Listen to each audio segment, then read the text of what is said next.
yan. But make no mistake, perhaps the best way to explain what's happening right now, or perhaps the best analogy for that, is a Game of Thrones Philippine edition. In many ways, ang nakikita natin ngayon ay isang labanan sa pagitan ng isang House of Stark version natin, the powerful people from Solid North, versus isang Lannister version natin perhaps, or Baratheon, depending on how you want to look at it, galing naman sa Solid South. Etong dalawang pamilya, these two houses of Marcos and Duterte, have been dominant in Philippine politics for quite some time. And there was an expectation that after the crystallization of UNITEAM in last year's elections, eto na, the two will rule or co-rule or power share for the foreseeable future. At mukhang yung opposition ay hopeless case. But what happened here is very interesting. Paradoxically, kung kailan mahina ang opposition, questions about what's going to happen with the opposition, with Leni Robredo essentially retiring into civil society work. In fact, well, she deserved that.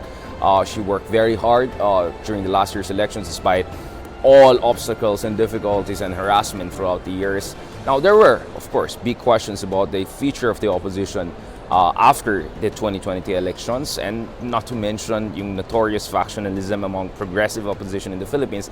Now, just when the opposition was seemingly at its weakest, that's where a power struggle breaks out between the House of Duterte and House of Marcos.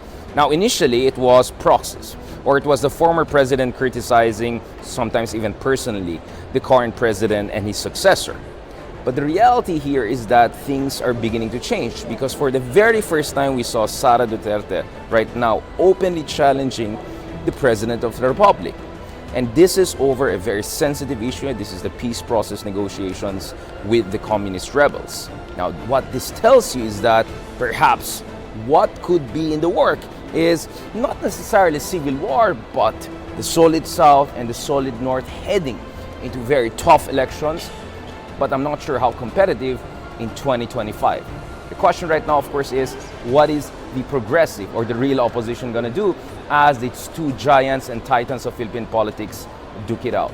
On that note, thank you very much, everyone, and let's catch up soon with more analysis of the latest plot twists in Philippine political drama.